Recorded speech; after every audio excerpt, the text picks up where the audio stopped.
खंडागळे राहणार आंतरवली तालुका शेवगाव या गट नंबर 212 मधील 30 गुंठे जमीन कब्जा असूनही त्यांना काही गावातील गावगुंड जमीन बाळगण्याचा प्रयत्न करत असल्यामुळे संबंधितांवर कडक कारवाई व्हावी या मागणीसाठी करतात जिल्हाधिकारी कार्यालयासमोर आमरण उपोषण सुरू केले।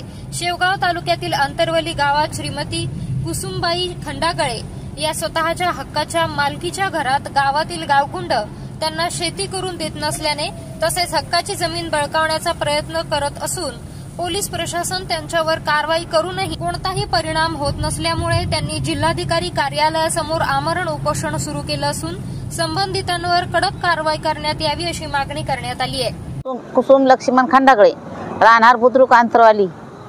आता आम्ही त्याची शेती 12 वर्ष झाले घेतली, पण तो माणूस आम्हाला ज्यांनी घेतली त्यांनी दिली, पण तो माणूस आम्हाला खाऊन देत नाही। तिरत माणूस उत्तम गायकवाड आणि रामदास अंबाजी गायकवाड ते तर आम्हाला धमकी देतात। आम्ही शेतात गेलं का आम्हाला हाणमार करतात आणि धमकी देऊन ते मध्ये तुम्हाला मारून हाणू। आमचा मुलगा बाहेरगावी असतोय शिरवळ साताऱ्याला। आता आम्ही दोघं म्हातारी असते, मग ते आम्हाला रातचा येऊन धमकी देऊन जातो, कलमा करू नका नाही तर तुम्हाला ठार मारून टाकीन। मग आमची दखल आम्ही पोलीस स्टेशनला गेलो तरी दखल घेत नाहीत आणि कोर्टात गेलो तरी ते आमची दखल त्यांनी घेतली, आम्हाला ताबा दिला तरी ते आम्हाला खाऊन देत नाही। अशी विनंती करते मी साहेबला। आमची मागणी माझं क्षेत्र मला देऊन टाकावं त्यांनी। साहेबने यावं माझी विनंती, मी साहेबने तिथं यावं, आमचीच काय असेल ना जमीन तेवढी आम्हाला वाटून द्यावं आमच्या नावाची करून ताबा टाकून। उपोषणाला बसलो आम्ही इथं, ते त्यांच्यात ते कुठं दखल घ्यायनात म्हणून आम्ही इथं उपोषणाला बसलो।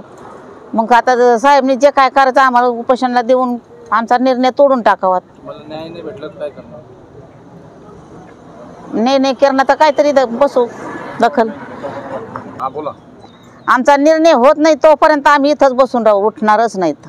साहेबने आमचा विचार करून आमचा निर्णय करून द्यावा। राहणार आंतरवली तालुका शेवगाव जिल्हा अहमदनगर।